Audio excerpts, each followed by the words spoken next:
আমাদের 100 কোটি plus fund আমাদের কাছে ইতিমধ্যে এসে পৌঁছেছে। এ পর্যন্ত এই ত্রাণ সামগ্রীর পেছনে আমাদের যে খরচ হয়েছে সেটা হলো 30,73,08,950 টাকা।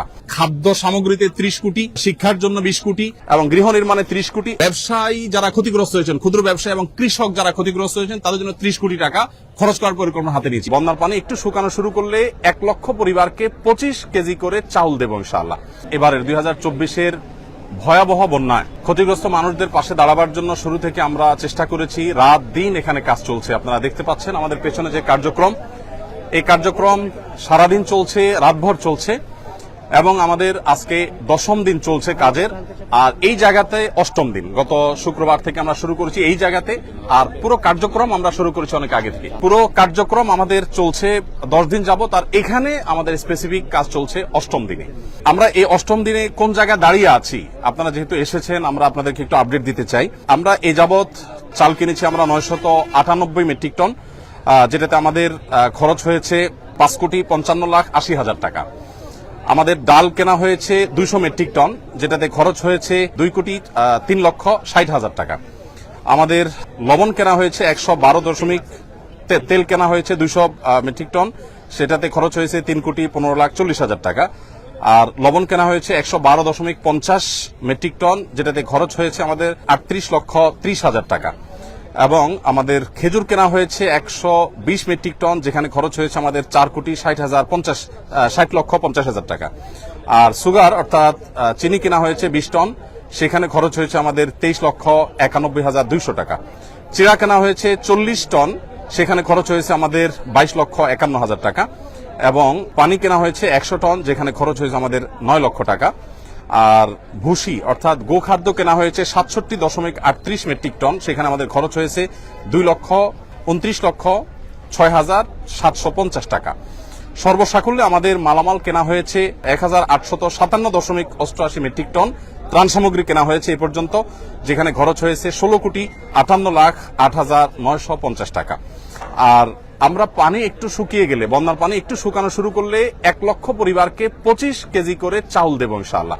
কারণ আমরা জানি যে বন্যার পানি শুকিয়ে গেলেই কিন্তু মানুষের কষ্ট শেষ হওয়া নয়, বরং অনেক কষ্ট তখন শুরু হয় নতুন করে। বিশেষ করে যারা ছোট ছোট ব্যবসার উপরে ডিপেন্ডেন্ট ছিল, সেগুলো শেষ হয়ে গেছে, তারা নতুন করে দাঁড়াতে আরো সময় লাগবে।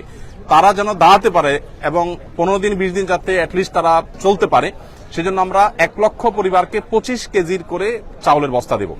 এখানে আমাদের লাগবে হলো 2500 টন। এর অর্ডার আমরা ইতিমধ্যে দিয়ে ফেলেছি, অর্থাৎ পার্চেসিং হয়ে গেছে। আগামী 3 বা 4 তারিখ ইনশাআল্লাহ, 3 তারিখে মাল ডেলিভারি পাবো, 4 তারিখ থেকে আমরা ডিস্ট্রিবিউশন শুরু করব। ফেনীর যে সমস্ত এলাকা শুকিয়ে গেছে সেই এলাকাগুলোতে বিশেষ করে। সেখানে আমাদের খরচ হবে 14,15,00,000 টাকা। সর্বসাকুল্যে আমাদের মোট মালামাল যেটা এই পর্যন্ত আমরা কিনেছি, যার কিছু প্রস্তুত হয়ে বিতরণ হয়ে গেছে, কিছু প্রস্তুত হচ্ছে, আর কিছু ডেলিভারির অপেক্ষা আছে, সব মিলিয়ে দাঁড়াচ্ছে হলো 4,357.88 মেট্রিক টন ত্রাণ সামগ্রী। এবং এ পর্যন্ত এই ত্রাণ সামগ্রীর পেছনে আমাদের যে খরচ হয়েছে সেটা হলো 30,73,08,950 টাকা। আপনাদেরকে একটু জানিয়ে রাখতে চাই, আমাদের এ পর্যন্ত যে ফান্ড আমাদের কাছে এসে পৌঁছেছে, আপনারা সাংবাদিক ভাইরা বারবার আমাকে প্রশ্ন করেছেন কত টাকা এসেছে। আমরা ফিগারটা এক্সাক্ট আপনাদেরকে বলতে পারিনি। গতকাল অর্থাৎ বৃহস্পতিবার একেবারে অফিস শেষে আমাদের কাছে যে আপডেট এসেছে আমাদের অ্যাকাউন্টস থেকে, সেটা হলো আল্লাহ তাআলার অশেষ অনুগ্রহে, সাধারণ মানুষের আস্থায় আমাদের ত্রাণ তহবিলের টাকা 100 কোটি ছাড়িয়েছে। অর্থাৎ 100 কোটির বেশি ফান্ড আমাদের কাছে চলে এসেছে। এই ফান্ডটা আমরা কিভাবে খরচ করব আপনাদেরকে একটু আমরা জানিয়ে রাখতে চাই, আপনাদের মাধ্যমে মানুষকে আমরা জানিয়ে রাখতে চাই। প্রথমত একটু বলে রাখি, আসুন্নাহ ফাউন্ডেশনের সমস্ত প্রজেক্টগুলো বাস্তবায়ন করার আগে আমরা পাবলিকলি ঘোষণা করে বেনিফিশিয়ারি নির্বাচন করি, যাতে কোনো প্রকার পার্সিয়ালিটি না হয়, প্রত্যেকে যেন সমানভাবে পায়, ধর্ম বর্ণ নির্বিশেষে যেন সবাই সুযোগ সুবিধা পায়, সেজন্য আমরা বিশেষভাবে মনোযোগ রাখি।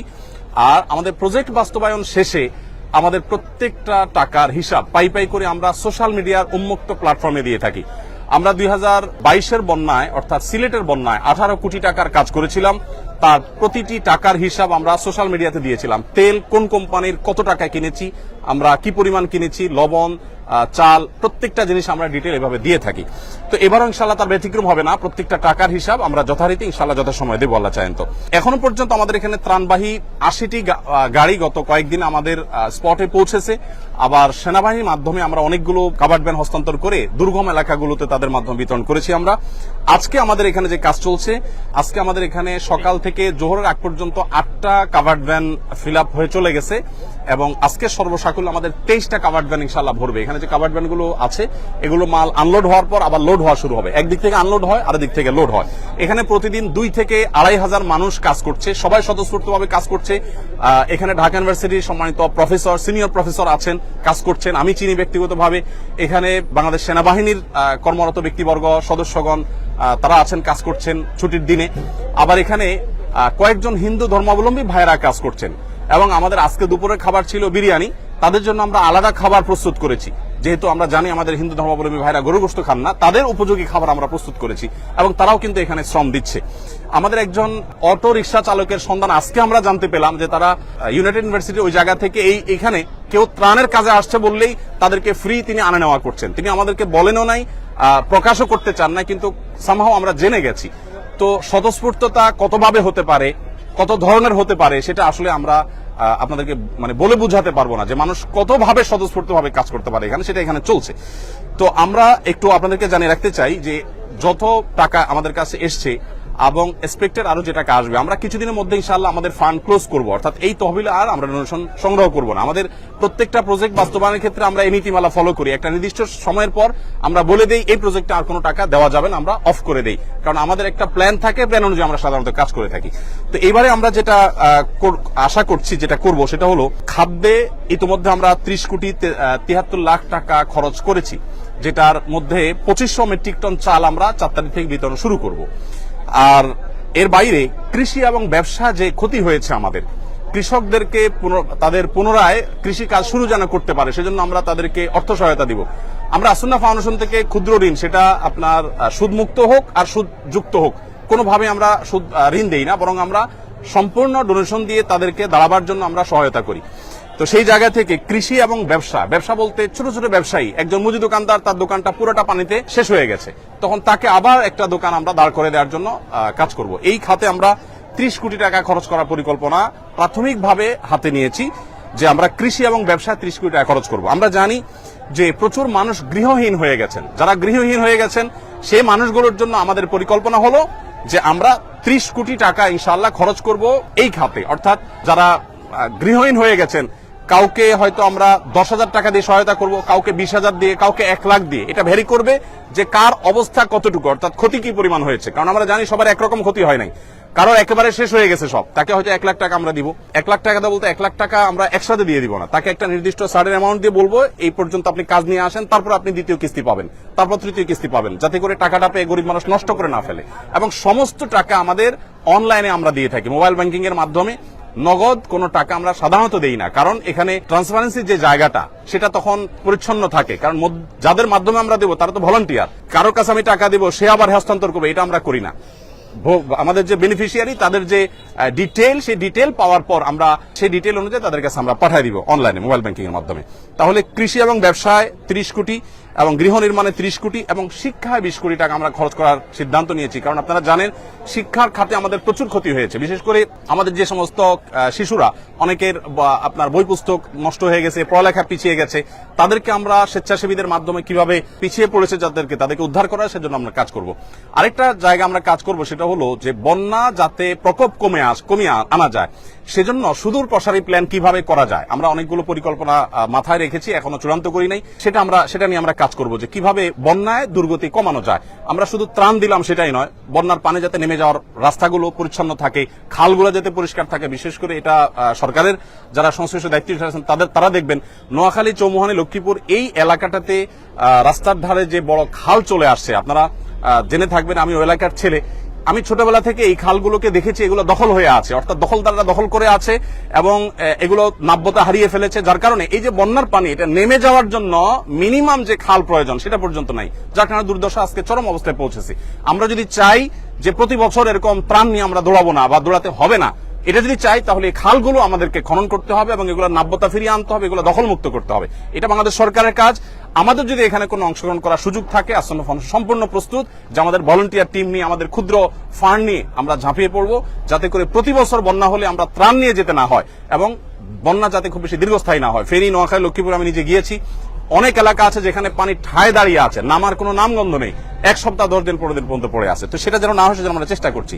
ফাউন্ডেশন থেকে আমরা বিশেষ কিছু উদ্যোগ নিয়েছি। যে সমস্ত জায়গায় মোবাইল চার্জ দিতে পারছে না আমার বিদ্যুতের অভাবে, আমরা ভাসমান জেনারেটর এবং চার্জিং স্টেশন নিয়ে যাচ্ছি বিভিন্ন আশ্রয় কেন্দ্রে। দেখা যায় যে কলার ভেলায় করে কিংবা কোনো টায়ারে করে আমরা জেনারেটর নিয়ে যাচ্ছি।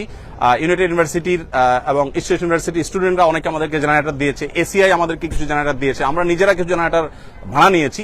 এগুলো দিয়ে আমরা আশ্রয় কেন্দ্রে একসাথে 30-40টা মোবাইল চার্জ দিতে পারছি। তারা 7 দিন 8 দিন পরিবার সাথে যোগাযোগ করতে পারছেন না, এবং সেই সাথে জেনারেটর দিয়ে আমরা অনেক বাড়িতে পানি তুলতে পারছেন না বিদ্যুৎ না থাকার কারণে। তাদের আপনার স্যানিটেশন সিস্টেম ভেঙে পড়েছে, তাদের ওয়াশরুমগুলোতে পানি নাই, তাদের খাবার পানি নাই। তো আমরা এক্ষেত্রেও ভাসমান জেনারেটর নিয়ে বাড়ি বাড়ি গিয়ে আমাদের ভলান্টিয়াররা তারা তাদের মোটর চালু করে পানি ট্যাঙ্কিতে ভরার ব্যবস্থা করছেন। এর বাইরে আমাদের এখান থেকে যে বড় কাভার্ড ভ্যানে মালগুলো যায়, সেখানে ছোট ছোট অনেকগুলো পিকআপে করে মালগুলো একটা পর্যায়ে চলে যায়, তারপর আবার অনেকগুলো ট্রলারে করে বা ছোট ছোট নৌকা করে ভাগ ভাগ হয়ে দূর দূরান্ত এলাকাগুলোতে চলে যায়। দুর্গম এলাকাতে সাধারণত ত্রাণ দেই আমরা, রাস্তার ধারে শহরে সাধারণত ত্রাণ দেই না। এবারও আমি যতবার গিয়েছি 2 ঘন্টা, 2.5 ঘন্টা, 1.5 ঘন্টা ভেতরে ঢুকে তারপর আমরা ত্রাণ বিতরণ করেছি।